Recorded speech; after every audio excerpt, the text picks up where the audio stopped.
Hey guys, welcome back to another video in this series on PyTorch. So today we will start looking at how to build neural networks, and this will be a multi-parter. In this video, I will focus on sequential model building, or rather torch.nn.Sequential library. So let's begin. Before that, today the beer that I'm drinking is Jack's Abbey's Hoponius Reunion or Union. It's a pretty hoppy lager, which I like. All right, so torch.nn is the meat of PyTorch.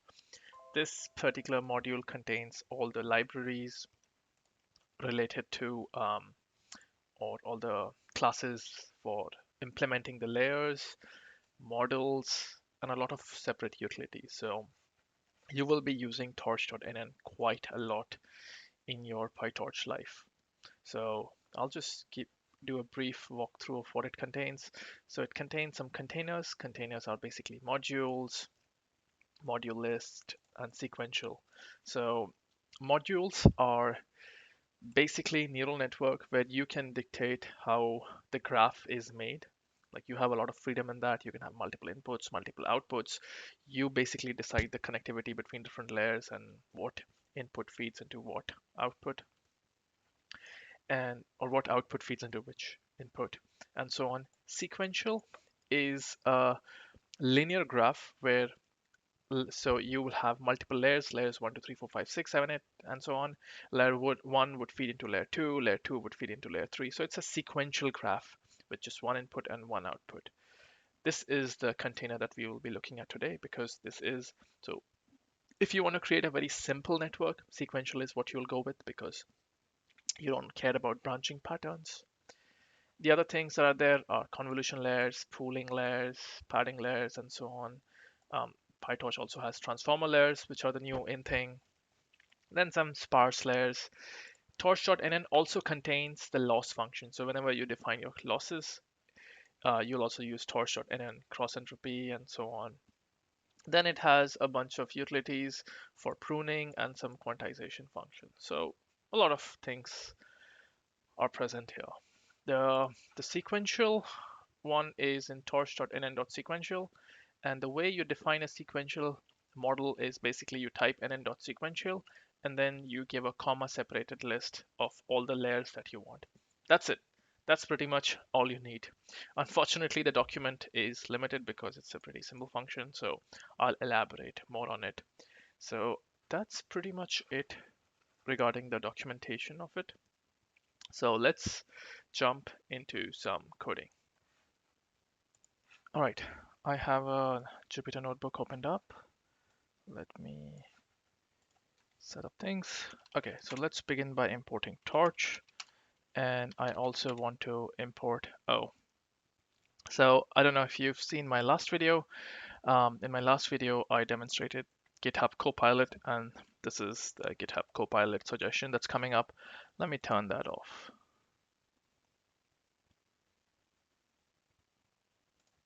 All right, so that's now turned off. The second thing I want to import is torch.nn, and let me import it as nn. Great, that's imported. Now let me create a model. So I create a sequential model, and in it I define my layers. So layers are nn dot. So let's say I want a linear layer. Now torch.nn contains all your layers, so where you can read about all the layers that are present in TensorFlow or in PyTorch. But what I will be creating is a simple network with two linear layers and a ReLU in between. It will take a number as an input and it will output a number. That's why a linear layer with input feature 1, hidden dimension 10, and then I will take a ReLU, which doesn't need any parameters, and then finally an output layer, which maps 10 to 1. All right, so that is basically my network. It's a network with 3 layers, 2 fully connected layers, and then 1 ReLU in between. So that is my network. So let's first see what the output of my network is. So to call this network, I will pass in the um, whatever input that I want to give it, like this. So I'll call the model as a function. So let me input torch.rand, a random array of, so rand 2 comma 1. So 1 is the feature dimension and 2 is the batch size. So it's always n always comes first, where n is the batch size. So this means I'm passing in 2 elements together of 1 dimension each. So when I run it, I get some random output. So the weights are initialized randomly. I don't care. So this is the output that I get. Pretty cool. Now, at the end, whatever I'll do, I would want to sum up. Well, I would want to compute a loss of my function because I want to do backpropagation. So let me show you how backpropagation looks like in this sequential or in this model setting. So to compute, and remember from the previous video, you compute loss on a scalar. So let me generate a scalar by adding all the batch dimensions together.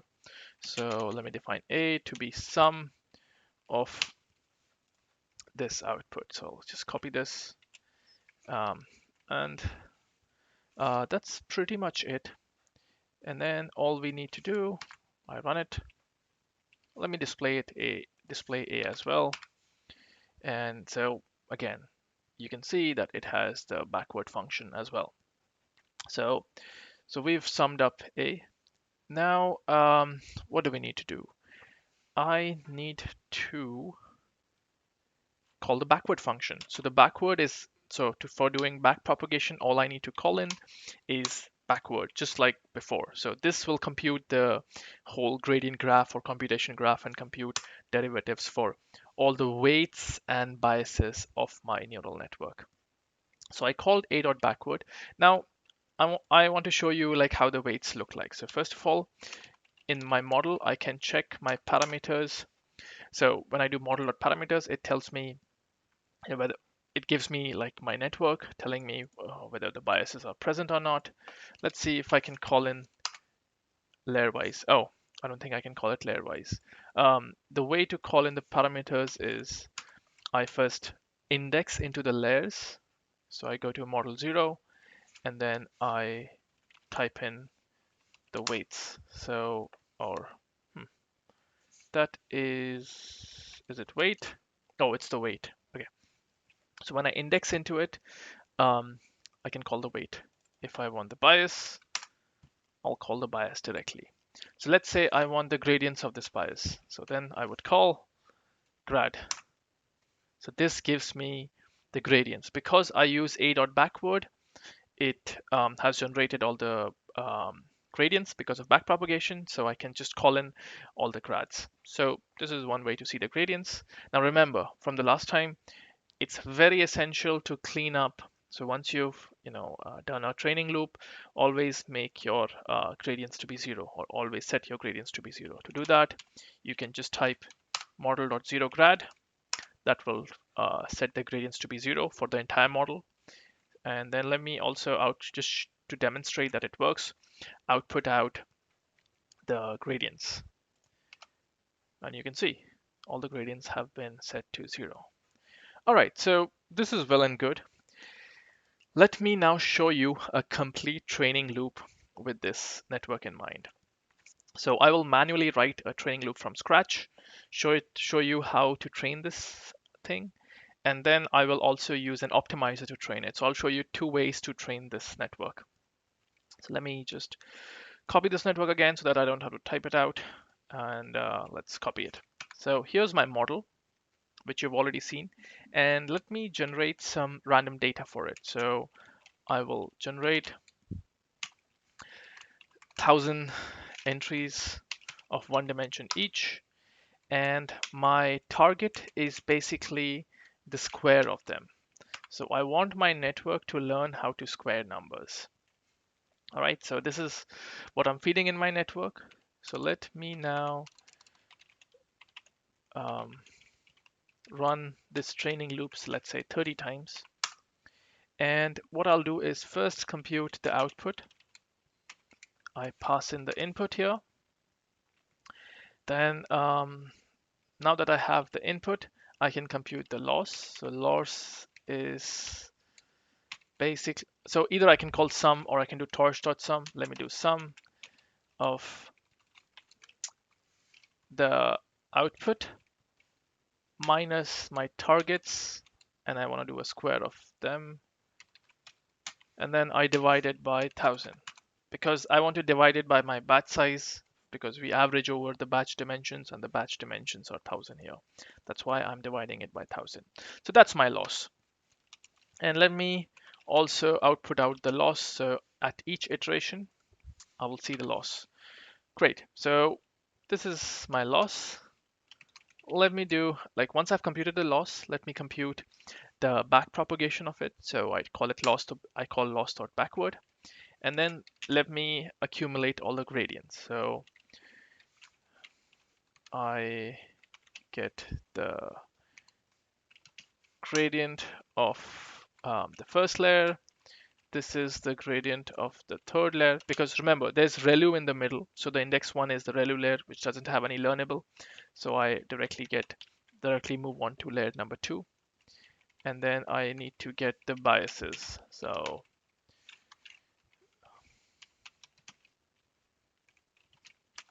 and then I get the biases again. Awesome. So now I have both the gradients and for both the weights and biases. Now we need to move our weights in the direction. Now we're optimizing our network, so we move our network in the the parameters of our network in the direction of those gradients. So to do that, remember, because we don't want to um, deal with gradient accumulation, I would use torch.nograd and then basically move them with a learning rate of 0.01, something that I randomly picked, in the gradients accordingly. So for model 0, I do this. For model 2, I would put dx2, and the same thing for the biases.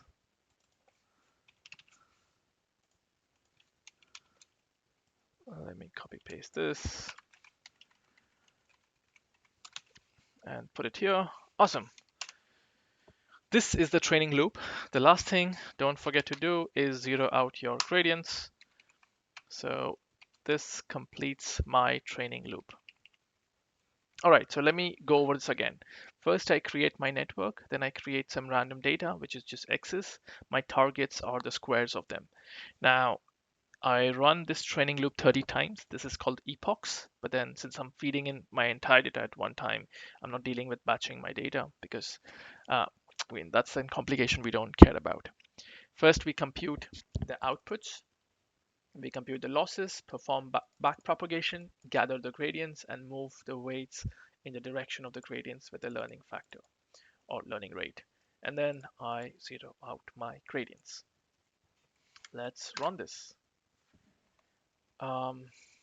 Okay, so we immediately run into an error which says, oh, because my bias dimension is incorrect. So let me fix that, run it again. And as you can see, this ran a fair number of times and my loss is gradually decreasing. So eventually my loss is pretty small. Okay, so I have this. Let me test. So I have trained my network in some fashion. Let me see what the output should look like. So for that, let me again create some random data. Let's say I only create 2 of them, and the squares of those look like this. And let me also output what my model outputs, and we'll see the difference. So you can see for one of them, my network was a bit off. Here, the square was 0.00 and my network couldn't predict the right one. I am not trying to reproduce, like trying to get a very accurate model, but I'm just trying to show you how to train a model. again, this model is pretty small to figure out the differences, but then it is what it is. So this is how you basically train your network from scratch. All right, let's move on to how to train a network using an optimizer. So right now we were training the network manually. So now we would be using an optimizer to train it. So let me again copy the model and data script from here. Okay, so now to create to train using an optimizer, because optimizers take care of gradient descent for you and they take care of momentum and all sorts of things. You need to define the optimizer that you will be using. So to get the optimizer, you can use torch.optimizer and you have plenty of options of optimizer. So for this one, I will take stochastic gradient descent, and you also need to pass in what are you optimizing, which is the parameters of my model, and what is the learning rate. So I set my learning rate to be 0.01. Okay, great. So that's my model. Now I repeat the experiment and let me put the same settings, loop it over 30 times, and I use the same loss and same output.